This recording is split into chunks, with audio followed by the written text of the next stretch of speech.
yung Saturday. Kailan po kayo nag-start ng part-time? 2005. Pero kanina po talaga siya. Sa tita mo. So, bakit po ito yung napili niyang business? Parang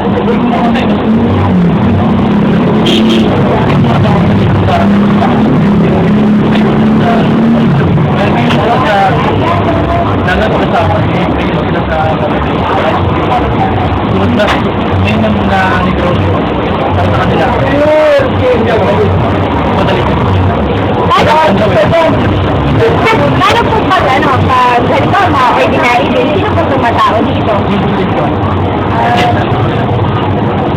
So, kuya, kung talagay niyo po, anong kagandahan ng ganito na nakamasina siya kaysa dun sa kariton na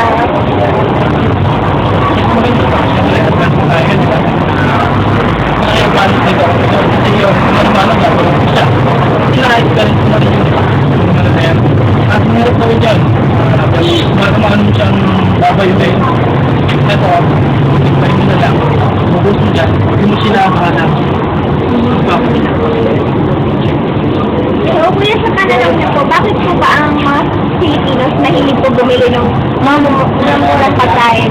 Katulad ng mga street food?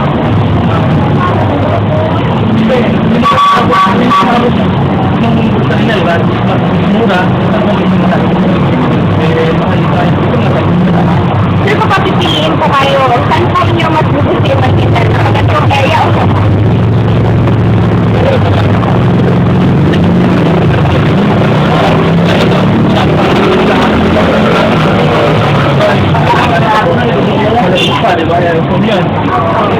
pero maganda rin kasi datang taon na ito. Ganun din naman sa iyo, pero wala kaya ang bakit.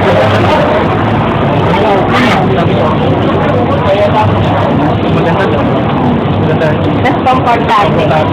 Sir, regarding naman po sa tax, ito po ba yung may binabayaran tax?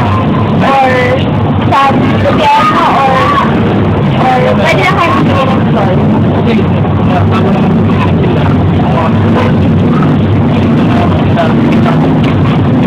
At like yung mga tax-lala po tax, pwede pa naman.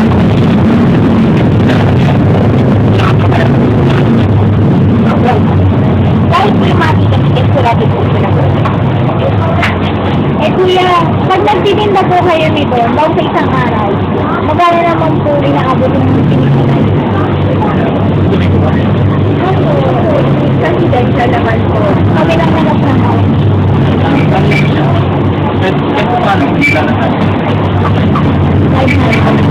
paano po yung magbibigay pa po ba kayo sa tita?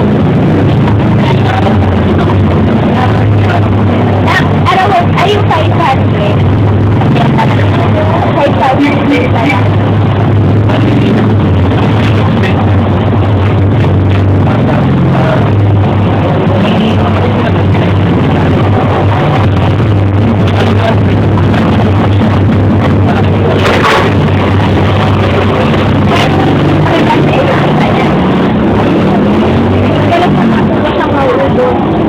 Kahit po malamig.